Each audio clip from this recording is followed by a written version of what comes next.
I feel lonely. Oh no, the time can move so slowly. And in the distance I hear voices. Are they real or are they in my head? I'm lovesick. You got me lovesick. And I'm lovesick. You got me lovesick. And now I feel alive. Feel alive. Feel alive. Feel alive. And now I feel alive.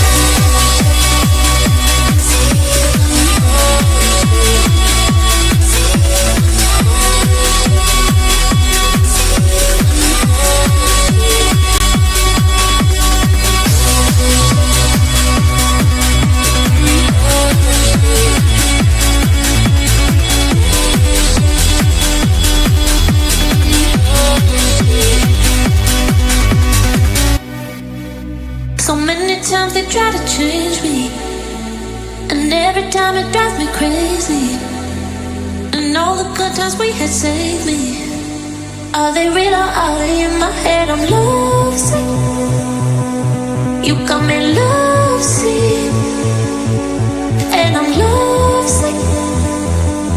You got me lovesick. And now I feel alive. Feel alive. Feel alive. Feel alive. And now I feel alive.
Lush forest, and a historical racetrack. What else can you ask for when it comes to Virginia International Raceway? Today, we're about half a mile from the North Carolina-Virginia border for today's coverage of the IndyCar Open Series and the Euro SOF. As today, we look to see who survives here at VIR. Welcome to about the midway point of our season. Here brought to you on Velocity Online Racing for the iRacing IndyCar community.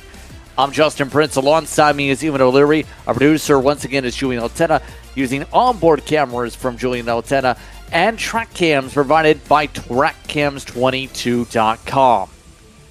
The field is all set for what's going to be an interesting day today because this track, in real life, hasn't really hosted this type of racing in its history. But Ewan, it still provides a lot of challenges for our competitors here on iRacing.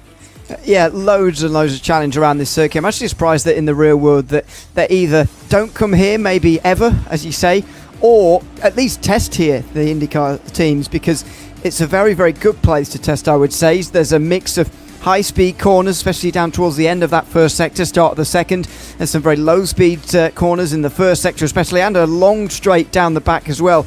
Really tests all kinds of corner, really, this racetrack. So yeah, I'd say surprised that they don't maybe even test here, IndyCar teams. But I think it's a good challenge for IndyCar. It's a good circuit to suit these cars, I would say. Looking forward to tonight's race.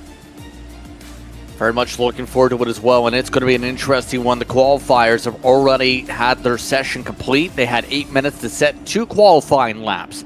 determine how they would start today here at VIR. You can see all those drivers are currently in the midst of the grid. It's JT Smeeden who is on the pole. That is a Nexus driver alongside Christian Hildegard. First time really seeing Smeeden in this time slot. Was the only person in the 127s in qualifying. The other road too, that's Jacob Reed starting there alongside an air driver. This is one of the Norwegian drivers, and James Nijhuis, who makes an appearance in the 4th position. 5th goes to Alistair Khan, a somewhat regular in this time slot. Then it's the Spaniard of Juan Ruiz Afaro, who has appeared in a couple road course races.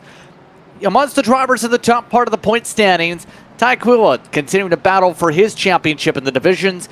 Then it's going to be Fabian Trzaskowski going to be once again in the top 8. The German is in the top 8. Then Milan Vogelsang will start once again in the top 10. Anthony De Vera is once again the Frenchman. Rounds out your top 10, Ewan. Yeah, big field here tonight. Just outside the top 10 is Frankie Francisa in 11th place, ahead of Joseph Harker, who starts alongside on row 6. Arthur Kazmierski is then in 7th from Poland, and Jussi Nieminen, another European, starts alongside on row 7. Row 8 is Christian Lossen and Volker Ulrich, who then is in 16th position. Row 9, Ron Borden and Luca Tedesco. And then rounding out the top 20, Sirius Smith and Michael Miniak rounding out the top 20. Miniak not on the grid, interesting enough, the 14 machine. It's Sergio Pazet. They'll start 21st, the Belgian alongside the Brazilian driver Marcio Nahas. Then down at the rear of the field, Danny Thomas starts 23rd. Fabio Neto down in 24th as the 24 machine, and your lowest in I rating is Santi Lesquez, who just went into the grass, in fact, running at the tail for today. So a lot of things to talk about here when it comes to this facility. We still have half a pace lap to go, 28 laps on your distance. And remember, it's the choice of compounds to start here when it comes to the strategy side of things. A vast majority of your field, Ewan, electing to go with those black wall tires, the primaries. Only 4 have elected to start on alternates that made the grid. Yeah, very interesting, the difference in what they decide to do in terms of starting tyre compound, always with these races, as we expect to see pit stops each time. There is the breakdown of those who are on alternates compared to the primaries. To be honest, I'm not surprised it's primaries pretty much all round to begin with. It's the, maybe surprised the front row, maybe not taking use of that clear air maybe to pull away, but the likelihood of you being stuck behind somebody or being just having to overtake people while you're on those red stripe tyres is so high, especially for those guys who are in the midfield, in the 7 and the 5 we can see there. I know they want to make up places early on, but the more likely scenario is that they get stuck behind somebody and they really waste that red stripe stint. So they've got to make up positions as quickly as they can really and try and make use of those alternate tyres, because if you're stuck in traffic while you're on those red stripe tyres, you're going to be eaten alive when you're on the primaries a little bit later on. So to see those on the red wall tires down around 10-11 for the lap time / pit time, 17-18 for the others, so they're expecting about 10 laps or so on the reds. But we're just about all set to go for today's action. Just a few corners to go before we take the green flag. Coverage of the IndyCar Open Series Hero SOF race is brought to you by Velocity Online Racing. For the iRacing IndyCar community, please consider supporting our fundraiser and donate on GoFundMe. Nexus leads the field. A Team 1-2 takes us to the green. We're underway, and tempers already flaring as 2 of the Nexus machines went straight to the bottom. Taikuila had a bit of a checkup and squeeze off in the grass. Everyone else rumbles their way already to the horseshoe towards the NASCAR bend. Yeah, clean start on the way towards turn 1, and very close between Hildegard and Jacob Reed as Christian Hildegard tried to cut across there and tried to make sure he stayed in front in second place. Could have been coordinated perhaps a little bit better between the teammates, but they have at least remained 1-2 through the first sector for the first time.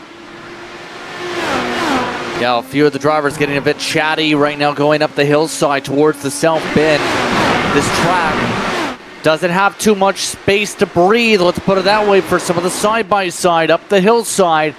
It's also going to be one of those tracks where we're going to have to keep an eye on how much use of the button we have here early, because already The race leaders have almost broken away by a second, and some of the various battle packs are already splitting apart with how these traffic jams are forming. Yeah, absolutely. Another key thing here, especially because there's really one long straight here at VIR and one big overtaking chance. Well, one of the biggest, if you like. Turn 14 just coming up here. So you really want to dump some of your push to pass just before there so you can get into a position. But there's also the run towards turn 1 as well. So it is going to be interesting to see how they manage that over the course of the day. And we always say it in these races, the seconds can tick away much quicker than you sometimes think. Side by side in the background between Niehaus and Khan, by the looks of things, by the way. James Niehaus trying to stay ahead of Alistair Khan here and failing so far. The 6 gets through into 4th place.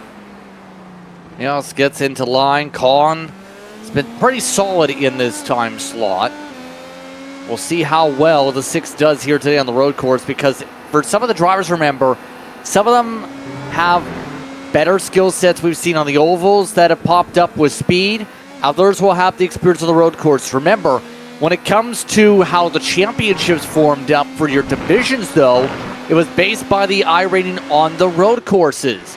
That's why in the overall standings, you might see someone like a Taekwondo up in the top 5, but he's actually Division 2 because of his road rating compared to his oval rating. Caleb Brashear is the driver who leads that way, actually, in your overall standings coming into this week. So there's a lot of back and forth in regards to the groupings and teams, too, that you'll see split to split and even time slot to time slot.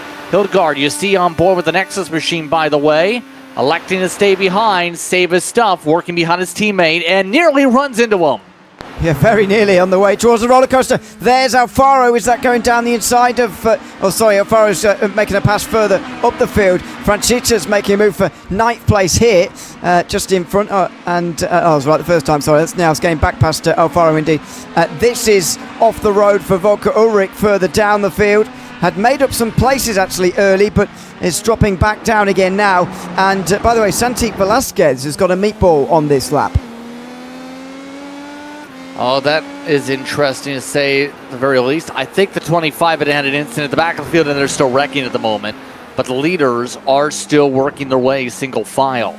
And you have to wonder what the feeling of the challenge is for some of those that are entering this time slot thinking, how am I going to rank up against those in the 8,000s, like your top 3 here in iRating? Your drivers at the back of the field, you're talking like a Danny Thomas has a 1,281.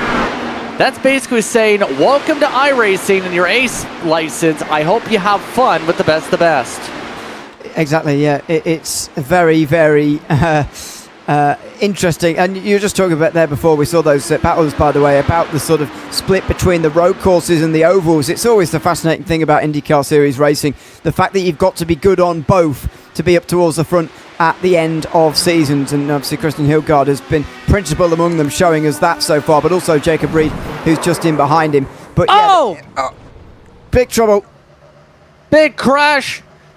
Niehaus is not happy. He had a send underneath the corner.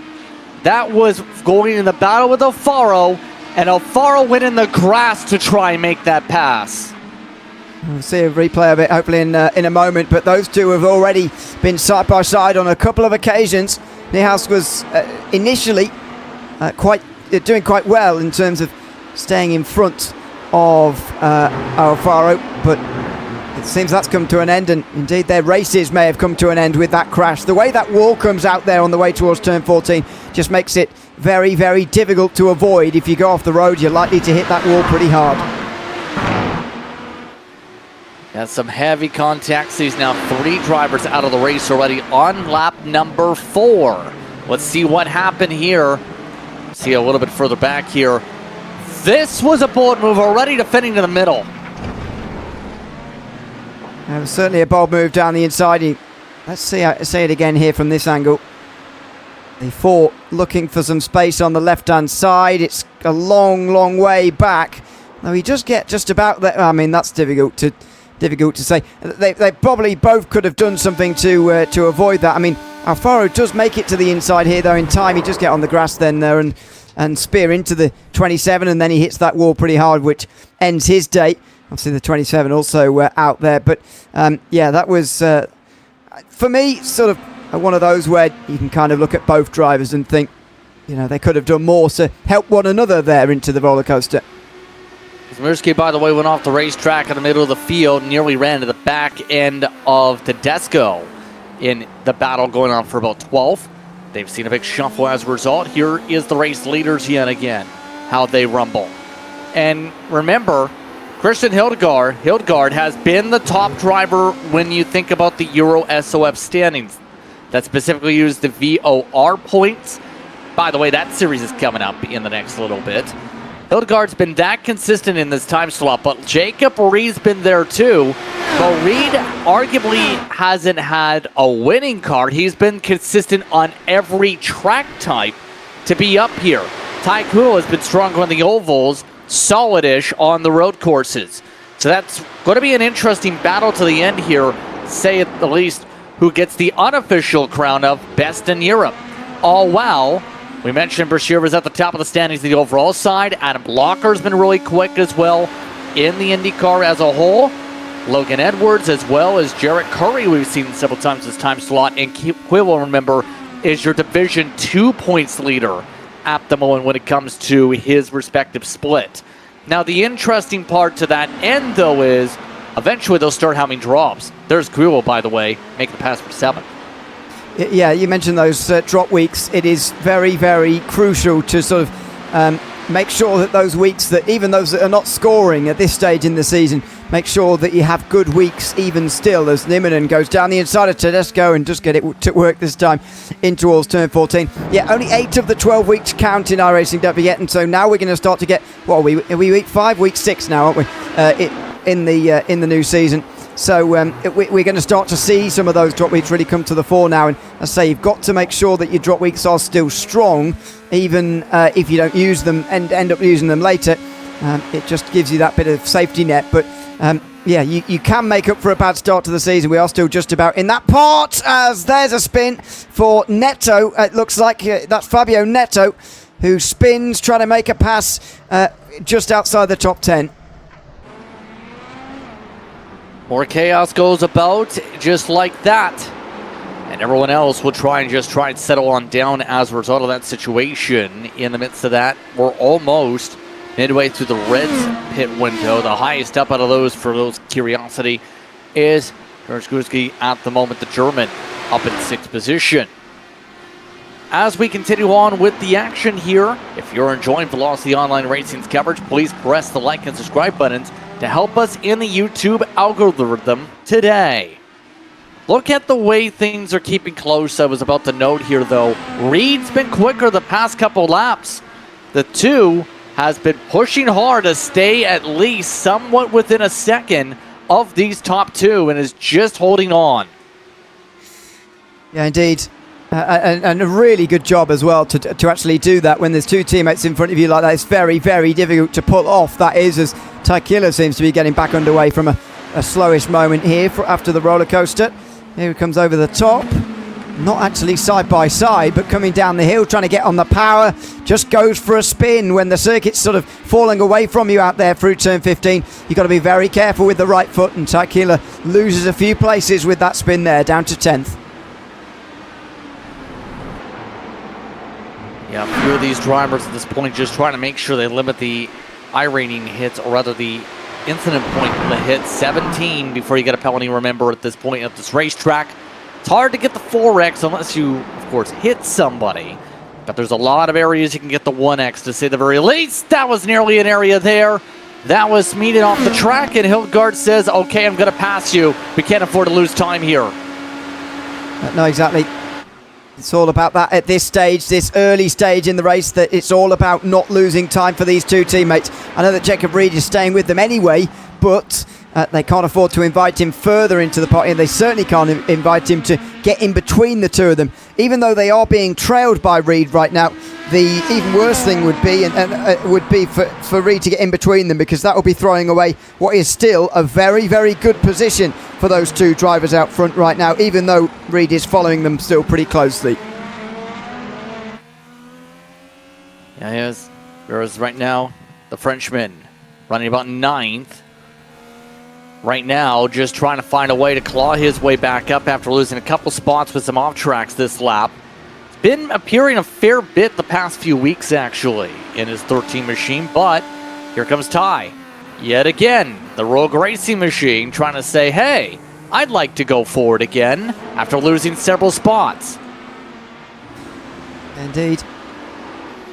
It's about the recovery at the moment for some of these guys a bit further down, side by side. Oh, that's very wide in the outside there from Tedesco, who barely keeps it on the racetrack coming through turn one there. I actually don't think did in the outside there, and loses about a second or so in that battle as we go even further back in the field to find some fights. Those guys we just caught a glimpse of there, by the way, have A, already stopped, and B, are not that far away from being lapped here by these guys out front.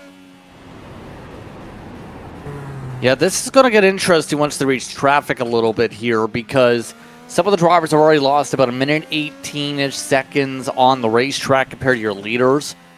So you're talking about groupings of at least 2 or 3 they'll have to handle once they get up here in the next little bit. You also have to figure there's also those that have this going on. Harker lost the rears and slid into the grass. Yeah, another one at turn 14. Another bit of trouble at turn 14, which has just become so common here throughout this race. And there goes another out wide through that for that very, very difficult braking zone indeed. As we go back to Bocco Ulrich here, who's just on the back of the battle between Fabio Neto and Michael Meniek. Don't forget that Fabio Neto had that spin early on, which has dropped him to 17th so far, although he's still up on where he qualified, right down at the back of the field. Reed at this point, by the way, we're checking back in up on him. This point, he's getting closer to Smeeden since the swap, but still hasn't made any true progress, has stayed only within 7/10 of these leaders. It's almost like it's a brick wall to get up to these Nexus machines right now for Reed to actually have a chance to get enough pull to get there. You see Reed's pushing the button just to make sure he keeps up here and is sending it deeper than these two. Yeah, exactly. It's a very interesting dynamic between these three right now at the very front of the field because of the two teammates, and does look like they're under a bit of pressure, but actually I do think they still are in a very comfortable position. The problem is if Reed undercuts them or something, then it could be a little bit awkward, especially if he gets in between the two. And it's not like they're able to cover him off either. He can decide, Reed, to pit before them, really before they've even realised, and after they've gone past the pit lane. They can't react on the same lap, only one lap later. But those pit stops are still a while away yet because these guys are on the primaries. Those who are on red stripe tyres, though, will be thinking very soon about coming in. Looking at Ulrich amongst those making a jump, by the way. One of those at the back of the field, able to jump up one spot. Started back around 16th, and he's missing the corner in the wall. Collects his opponent, and Neto, they both crash. That's another incident for Neto, but another incident for the field at turn 14. What a place it's been to watch so far at the end of this back straight. Mentioned it earlier that it's the best overtaking chance by some distance. Neto here, though, comes from a very... Oh, Neto starts a long way back, sorry. Oh dear, he's unlucky in that one, isn't he? Ulrich there, I didn't quite realise what was happening. Ulrich broke way too late, ends up going straight on into that very badly placed wall, and ends up straight into where Neto is as those three get past a bit of lap traffic there, just at the right moment coming into turn 14. They say that corner is the roller coaster because that's its name. In that case, sent those drivers into a bit of a roller coaster fright. Meanwhile, Smeeden building up a run on his teammate. Does he do anything? No, he's going to lift once again. No, take the cut to the inside, in fact. And Smeeden wants his lead back and takes it away. Smeeden racing for a bit now with Nexus, does some sim racing coaching as well outside of the team. Also, one of his biggest distinctions he promotes on his Instagram is he was a one-time winner of the Simpleton Super Formula Championship back in 2025. Yeah, I've seen JT Smith race plenty of times myself. He's a very good Super Formula driver, and therefore you'd expect those skills to be very transferable into the IndyCar series like what we see here, especially on a road course. He's very, very quick indeed. And in the number one, you can see that, I don't need me to tell you, very, very quick driver indeed. But I'll say that he and Hildegard have still got Reed right behind, and I'm not so sure that he's totally out of this race yet either. We're not even at half distance yet, so he won't even be dreaming of pitting yet, Reed. But he's probably not that far away from thinking about it here. He'll definitely want the undercut over the two in front of him. Indeed. By the way, feedback from Ulrich, who had that incident moments ago. For those watching along, you can comment and get part of the conversation. Ulrich says that was a horrible race for himself. So at least he said it. But outside of that, we're almost halfway through. Yep. Lap 12 of 28 begins. These road course races especially do absolutely fly by. Especially because of the pace of the race at the very front here, set by the two teammates, Smeaton and Hildegard, out front. There's Smeaton leading just about more than half the laps of today. Hildegard had a little bit of time out front meantime in the middle, but JT Smeaton leads again. Neither of them, though, can distance the other. And if this does carry on, how are the teammates going to settle it, I wonder? We're still a bit of a way away from that, though. Eventually, somebody's going to have to win this race, obviously. So again, it depends on just how these drivers execute on the stop coming up in a little bit. See, they go rumbling through where the tree used to be, Oak Tree. And of course, this track, remember, used to have the big oak tree in that setup on iRacing for so many years, but of course, in real life, had to be taken down because of its condition. Now is that open space. It's still such a tough part of the racetrack if you want to set up for this back straightaway up to the roller coaster. Yeah, it is the most important corner on this racetrack for me. I mean, the final corner is one of the more difficult, especially when you add into the fact that the front straight is also a very important run that you need to make down a straight. But that final corner before the back straight there through Oak Tree is very, very important indeed.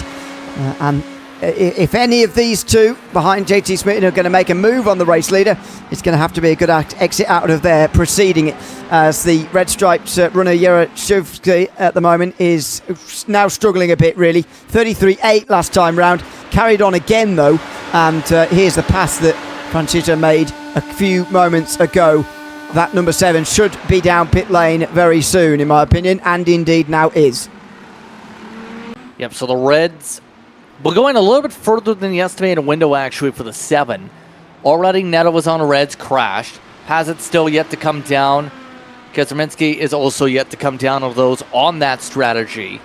But everybody else may come down soon as Miguel Minak goes off into Narnia off screen. The race lead is getting interesting again though with the more we follow along with this, because you have Danny Thomas up in front. That's going to feed traffic to the race leaders to get some draft for the straightaway. But Reed, who's not using the button as much to try and preserve the amount of push to pass seconds here, continues to almost get to the rear end of the Nexus cars in the corner right here, but just cannot get the exit because he sends it in from so deep. Yeah, exactly. It's all about trade-offs there in that discussion. And if you try and gain time early in the turn, you'll lose it a bit later, and indeed down the next straight. And so you've got to think about this always round. Onto lap 13. These guys now really approaching half distance. Onto lap 14. At the end of this one, they'll be at half distance. And surely after that, very soon after, the pit stops will begin, and Reed will probably be making the first of them. However, given what we've just seen by the red stripe runners from the first part of this race, you probably don't want to pit any earlier than lap 17, because lap 12 and those tyres on the 7 were absolutely done for. So you want to wait at least until lap 17, but maybe even leave it later than that. Yep, so looking at some of the air battles as we're about halfway to the race, I'd like to remind you that Velocity Online Racing delivers professional iRacing broadcasts. Find an authentic race day experience. Our custom IndyCar style overlay creates a clean and immersive viewing experience reminiscent of professional motorsports broadcasts. Streamed in 1440p, 60 FPS production, and with expert commentary, the online racing gives your series the presentation it deserves. Broadcast packages start for as low as €50 per hour. Contact velocityonlineracing@gmail.com to learn more. Halfway complete this time by. Top three have a 15-second advantage. The big thing is, I'm not sure how the undercut's going to come into play, possibly even here, Ewan, because I was looking at the times here for these three specifically on the blacks. You know what the fall-off is? A 10th. They've fallen off a 10th from their personal best. There's not really any wiggle room. They've stayed consistent the whole day, proving why they have the ratings they do and the experience they do, compared to, say, here, where they've got about, in some cases, upwards, depending on the lap, and a few tenths more fall off. Yeah, exactly. See that the tyres getting older, but also the car's getting lighter, sort of balancing out really. But the fact that it is still so balanced for those front three is pretty remarkable. As Gilles gets down the inside there of Francesca, up into 6th position. But yeah, that also says a lot about these primary tyres here, that they're really not going away at all, and that does discourage the undercut just a little bit here. But as I said earlier, if Jacob Reed wants to win this race, then he's going to have to do that. If he wants to sort of conservatively hold on to third, then he should come in with the others and he can take the points, bank the points from today. He'd be second still in the Euro SOF standings, and still gaining points on Gilles, but imagine losing out to Hildegard. But I wouldn't want to be relying on these two in front of you having an accident between the two of them to come through and take the race victory. We'll find out in the next 3 laps, I think, just how badly Jacob Reed wants to win this race. Yep, we'll find out just how this is going to go in a few laps. All this is to say, as we continue to chug along longer and longer into this race. Some of the other conversations, we know Quill has been gaining up positions as of late to get back to where he started. Your biggest mover to give a shout out is actually Danny Thomas at the moment. Talked about the iRating for him earlier. Up 6, plugging away. He's in a position to gain a little bit of iRating as it goes. Pit window is open. Drivers at the back of the group started to come in. 7th, Francia has come on down. There goes the 10. Yeah, so that is the first, can we say first of the real front runners to come in on this strategy? Quite possibly.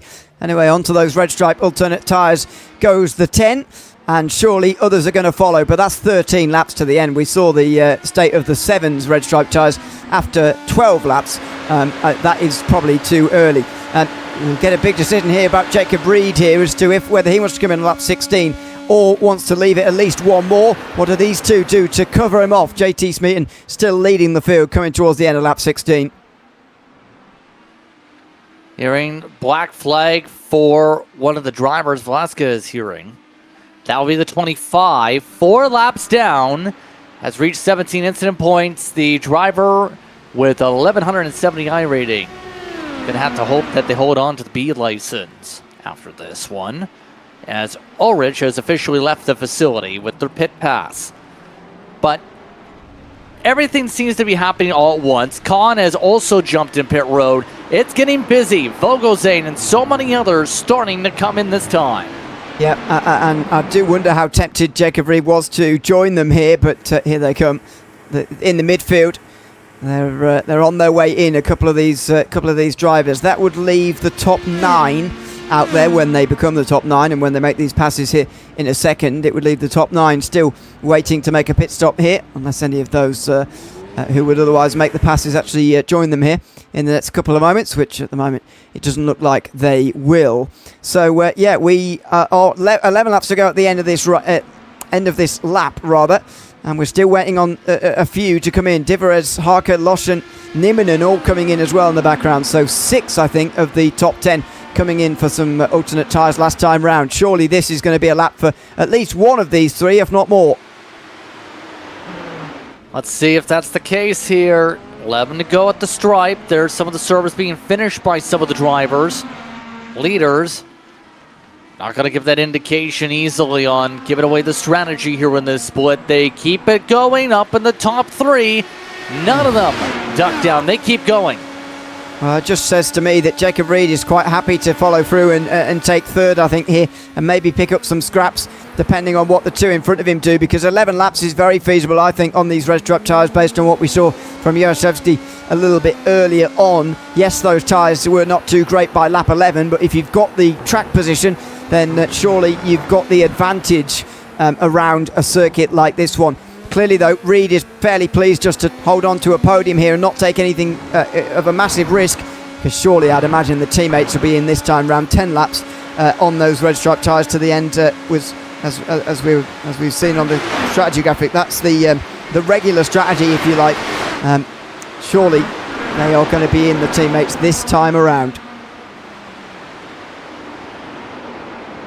Yep, this is going to get interesting in a moment as they reach Niemen. Next up after that would be Lotion up the road as well. The Nexus machines have led all the laps, 13 and 4 respectively. Ron Borden Jr., who was a standout at Nashville, just came down for service. There's one of the first on hards we just seen has gone and up to 7th. Now, as they work their way through, is the choice going to come down this time? Top two still buttoned up nose to tail. Dirty air the whole time for Hildegard. Already looking right. They duck in right. Reed does not follow. He gets clean air and near contact for the teammates on pit entry. Yeah, very close there. Hildegard getting really close to Smeaton just a short moment, but now he's on the pit limiter. And he's coming down with Smeaton here. He looks out just to the right-hand side there, just so he can try and spot his box a little bit early. Always the difficulty when you're behind somebody like this. Hildegard now slows into his box, and he does hit his marks. Up on the jacks they go. Who's going to get out first? Both down off the jacks. Smeaton and Hildegard near identical times. And again, the Nexus machines in sync, off and away from the short pit exit. Taikuo, for reference, just now into the pit lane. These drivers need to catch up 29 seconds to get to Reed. Their pit delta was about 30 seconds in the lane. Has this overcut worked for Reed? I mean, you have to say fair play for him for carrying on here and trying to do something, because it looked like he was just going to follow the two teammates all day long at one stage. He is actually doing something different late on, though, as Taikila now comes out of the pit lane. How many of these guys are going to race past him on the front straight here? It looks like he's only going to drop to 6th place, so a decent day for the driver. 3rd place in Euro SOF points. Definitely so. Would be pretty solid for those totals, absolutely. Try and battle it out with drivers like Glendy, who is watching along today. Bauer as well, who's been good on the ovals. Shout out to some of those drivers, by the way, from this community that elected to run the Dallara Aero 01 this past week at Mid-Ohio Alt Oval. A few drivers took part in the first ever official race to hit that track. Absolutely. As Reed, by the way, comes into pit lane now. He's making his way towards his pit box. How close is he going to be to these two? There goes the switch for the red stripe tyres. On board with Hildegard here, who's not that far behind Smeaton. Has this overcut worked? Here comes Jacob Reed. Can he get in front? He's got in front of one, maybe. Side by side with them, no. Goes behind them both. Smeaton leads. That was a remarkably good effort from Jacob Reed. It really was, but it's not to be. Smeaton and Hildegard both get through, and now the cold tyres are kicking in a little bit for Reed as he just tries to get them up to temperature. So that's going to really cost him, as side by side meantime further back there's Harker moving his way into ninth position in front of Diveres. He's on the primary tyres, Harker, according to that, and he has stopped, so he's and the same age as Diveres, so that's a strange thing to be seeing, but anyway, he moves up to ninth place as well. Under 10 laps to go, and the Nexus machines are in command. Reed with the colder tires, having a hard time keeping up. So it becomes the question, which of these teammates won it the most? Hildegard, the top driver when it comes to the European side, versus Smeaton, who's looking to pick up an SOF victory here today for his side. Whoa, on the brakes, getting closer there, Hildegard, but he doesn't get into the back of JT Smeaton now. It is really about these two. The overcut for Reed wasn't a bad idea, actually. It turned out in the end. I was surprised by how close he got, to be honest with you. But now he's obviously drifting away with the cold tyres and whatnot, but now what about Hilgard? Can he get past Smeaton cleanly here, perhaps? Somewhere around this racetrack in the next 8 laps, as they just ticked over to 8 laps to go, lap 21. They are teammates, so that adds a level of complication here that he won't go all out, but how hard is he going to attempt to make this pass here? Going to be very, very interesting to watch. It's going to be very curious to see what these two teammates are willing to do in terms of moves. They're both on the button up the hillside at the very least. Curious where the push-to-pass numbers are going to be at the moment, because that's one of the things that one of these drivers have to maintain, is you have so many seconds, remember, to work with. There it is right there. They have a lot of time. Look at that difference between them and Reed, though. 140s for the leaders, 100 for Reed. That's an extra 40 seconds or so compared to your top two.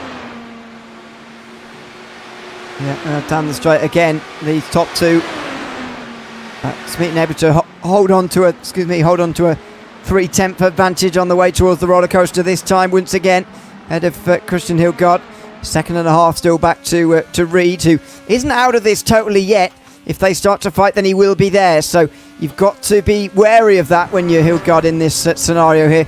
Maybe use that to your advantage if you're JT Smeaton out in the lead, coming to 7 to go.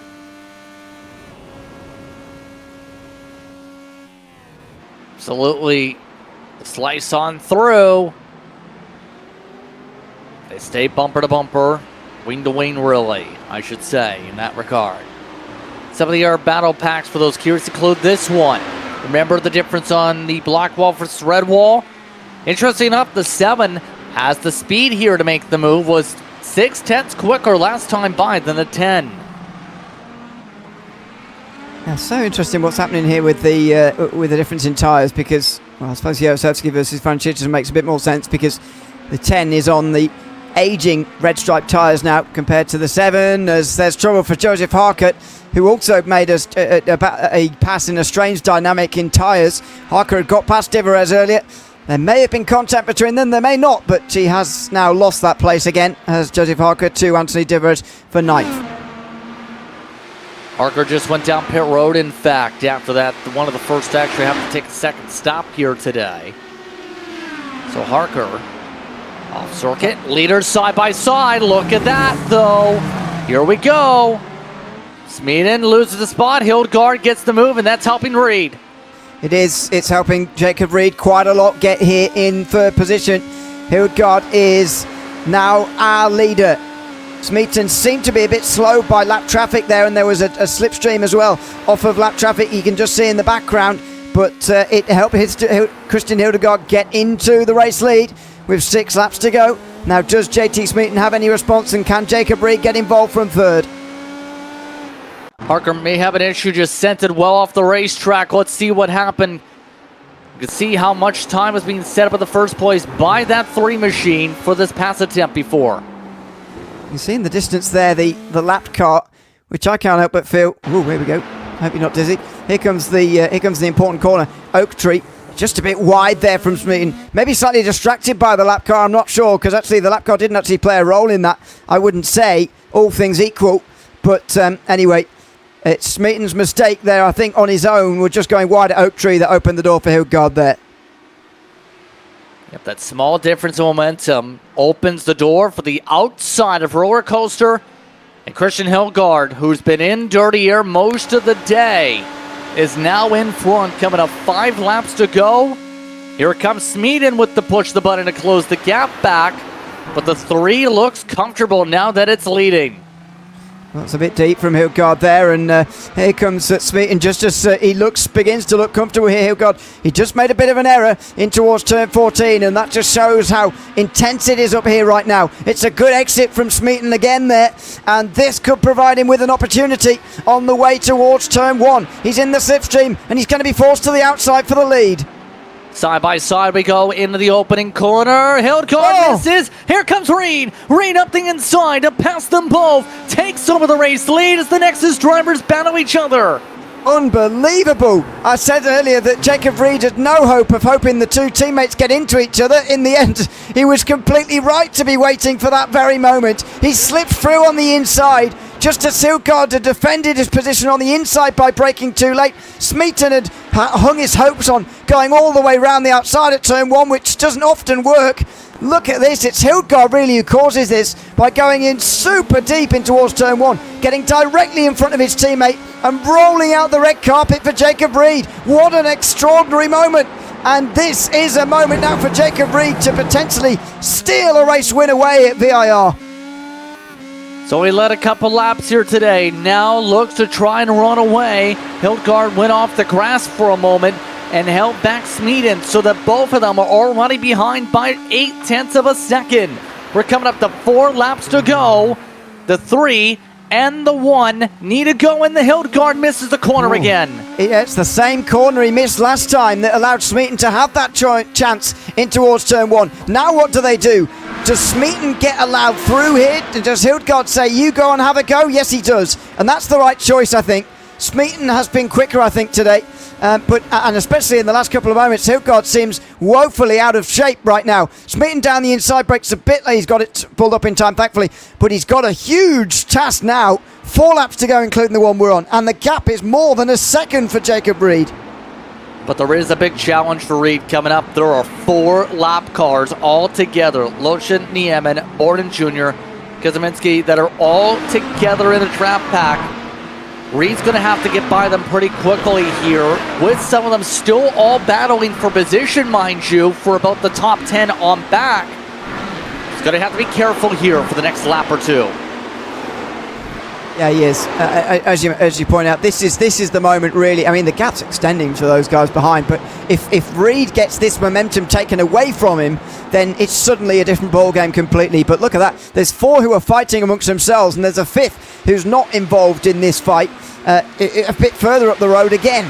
So this is going to be very difficult. And these are guys who are on the fringes of the top 10, so they're not slow drivers that Reed is going to have to pass here. And they're running 132s to 134s in their group. The leader's been running, well, Reed's been running near 130s. He's in the range of near the pole time with how quick he's been running on the racetrack in the 128s and 129s. Reed's got some toe now off of them. Down to 3 to go as the gap is near 2 seconds. And there's the lap car not involved in that 4-driver group, by the way, for 10th place. Completely getting out the way for Reed, and we'll probably do the same for the teammates on the way before turn 2 and 3, and there we go. So now comes the difficulty, because now it's only drivers who are fighting for position that Jacob Reed has to pass. Reed looking for their first win all season in this series. Near contact, there is contact. There goes the wing. It pops back in place, but a lot of lost time as apologies pop on the radio. The gap is under a second. Oh, now he's in the way of the others. Oh, and the teammates make contact. They're both in the wall super hard at turn 9. The highest speed corner on this racetrack. Hildgaard and Smeaton come together, and they're in the wall hard. Neither of them going anywhere from there.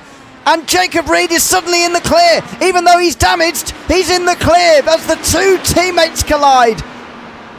Unbelievable.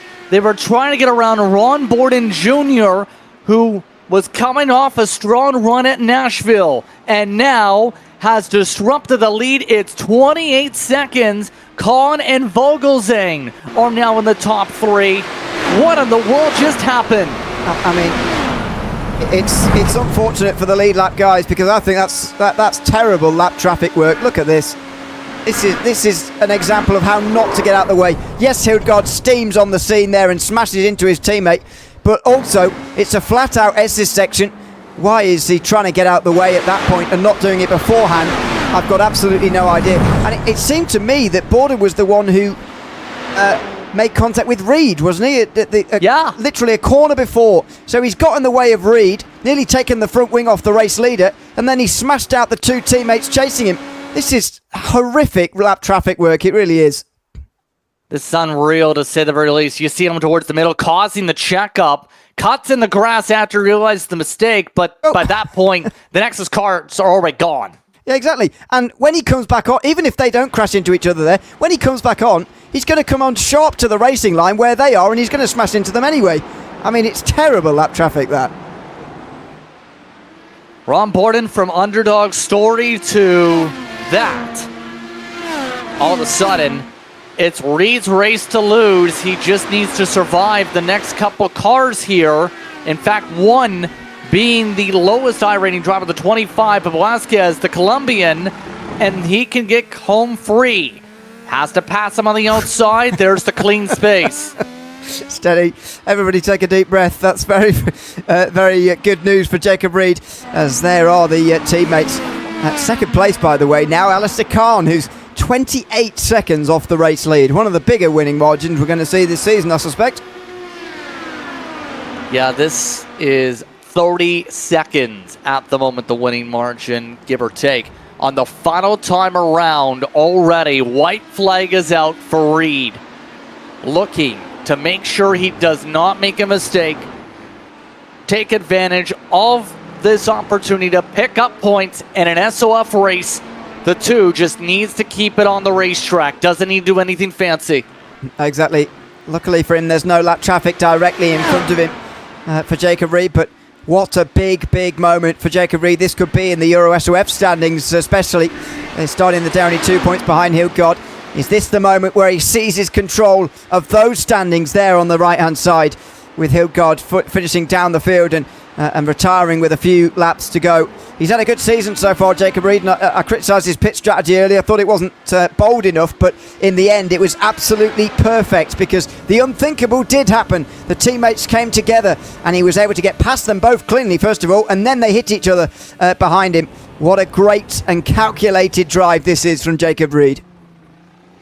Hildgaard taking responsibility for the incident, just apologized, watching along, saying the gap wasn't there. For Jacob Reed, though, he found a gap when the Nexus machines were battling for the race lead to take advantage. Jacob Reed, first win of the season, comes at VIR. Oh, what a fantastic drive from Jacob Reed. The way, by the way, take out all the crashing stuff between the two teammates. How about the way that Reed took the lead in the first place down at turn one? That was one of the best moves I've seen for some time. Yeah, that was a great move with the battles going on between them. Khan, meanwhile, picking up the scraps. The sixth machine, consistent in this SOF for appearances. Has a bit of a blink there, but it doesn't matter. It's second place at the line for Alistair Khan, with Milan Vogelsang coming away in the top three. Vogelsang takes advantage for a podium. Very nicely done. A great drive from Vogelsang to move up 6 places and get here. By the way, everybody inside the top 11 gaining places to where they've ended up finishing here tonight. What a crazy race here at VIR. What a crazy finish that was. Majority of the field actually in the positive for iRating, for those curious. The first driver to lose iRating is -3, Miguel Minac, and then the biggest hits obviously are going to be your 1 and 3 machines, as well as a few of those who DNF'd here today. But all you can say is, wow, here's the pass that decided the race win. Yeah, with hindsight, it did decide the race. Wasn't the key moment, as it were, but this is the moment. Reed took the lead and then didn't give it up from there. It's where Hildgaard just drifts slightly wide from turn one there. He's braking late to try and stop Smeaton from going round the outside of him. And in the end, he just blocks his line completely, allowing Reed to take his normal line. Look at the space he's got there, Reed. Just take his normal line and take both teammates down the inside. This is the onboard. He just tries to grab first. He just misses the apex Hildgaard. Smeaton's blocked by Reed on his right-hand side and by Hildgaard in front of him, and can do nothing to stop Jacob Reed taking the race lead. Yeah, see this one more time for Smeaton. Going to get the undercut, as you mentioned, and right then and there, the Nexus machines lost a lot of time, almost gained with traffic, and then we know what happened with the traffic. Jacob Reed, though, getting the chance to burn it on down. His first win in IndyCar Open this year for the official standings. He's been in the conversation before, but now gets to add something to the board after having one previous lap coming into today in the entire series. He gets it over Khan and Vogelsang, with Ty Kluva coming away with the top 4, big for his Division 2 standings. Dragowski coming away in the top 5, Rachia down in 6th, Tavares down in the 7th position, Lotion, Kazmirsky, and Niemen all get top 10s. Yeah, pretty remarkable. It was that big group, of course, that we saw earlier on that played such a role in that race. Ron Borden Jr. was in 11th in the end, also one lap down alongside Joseph Harker, Luca Tedesco and Mikhail Menek, also one lap down. 2 laps down for Danny Thomas, along with Cyril Smith and Marcio Nahas. Then JT Smitten and Christian Hildegard, who had that crash, of course. Sergio Passat also 3 laps down with them inside the top 20. 21st goes to Velasquez, Neto, Ulrich, followed by Nias and Alfaro are the Aero drivers who entered the race and were part of the DNF list here this evening. The reward, if you're especially Alfaro, a -131 in iRating. Look top to bottom of the running order here today as we wait for the top 3 to make their way to the celebrations here. What do you feel? How do you feel about the wildness of that race? There is a ton of discussion going on in the sim right now involving the traffic situation. That was a busy day. Yeah, and I can bet there is a lot going on in the chat at the moment with the discussions between drivers after what we've just seen. I mean, pretty extraordinary. It's my first road course race covered here on a Tuesday night, and it was just extraordinary, really, in the way that panned out. Initially, I'd really thought Jacob Reed was being a bit too passive in the way that he was sort of following them on in third place and sort of the 2 teammates, and going for the overcut in the end was probably the closest he could have got to actually passing them instead of going for the undercut and the new tyres early on with hindsight, but he still wasn't able to overcut them. And then what happened after that was just amazing. The nous that he needed there to slip on the inside of Hildegard and Smeaton as they had their own battle on the outside of turn 1 was an extraordinary pass.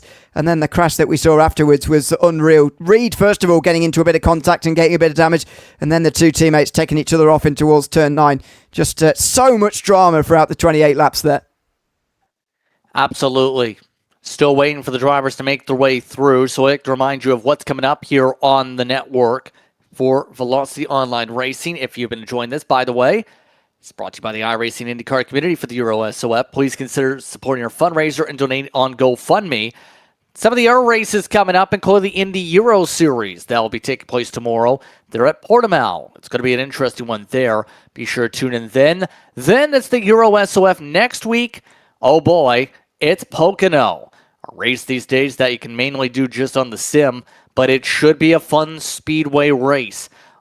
That will be about 10 p.m. Central European Summer Time, approximately 4 p.m. Eastern Time. Then the Indy Euro Series next week is at Mugello, followed by a big race day, VOR Race Day, NXT and the IndyCar Series back-to-back on August the 1st. Be sure to tune in for what's going to be a fun day of league racing, all before the International IndyCar League hits the track at Daytona on the 2nd for a midday event. Look top to bottom at the schedule coming into the upcoming races here. Anything that stands out to you about out of those races here, Ewan? Well, I was just thinking about the next races in this series on Tuesday nights coming up. Obviously, looking forward next week to Pocono, which, as you say, is a race that we don't see in the real world anymore, but also we do in the sim. So good to get. That's exactly what it's all about, isn't it? Having the circuits that we can't go to in the real world. And the next time I'll be here, it will be at Portland International Raceway, which I'm looking forward to. And by the way, next week at Pocono is the second last oval of the season. It's a road course heavy final part of the season, including some street circuits like the circuit Gilles Villeneuve and the Chicago Street Circuit, along with some more conventional IndyCar racetracks like Portland and Laguna Seca. So, yeah, plenty to look forward to in this series coming up on Tuesdays in the coming weeks. Indeed, it's going to get interesting when we get to that part of the year. But for now, all that being said here, we do have one driver standing on by. It's one of those involved in the late race wildness. Let's check in with Christian Hildegard. Christian, talk us through what happened. I know in the discussions in the sim, there's been a lengthy amount of discussion. You apologized on the YouTube side.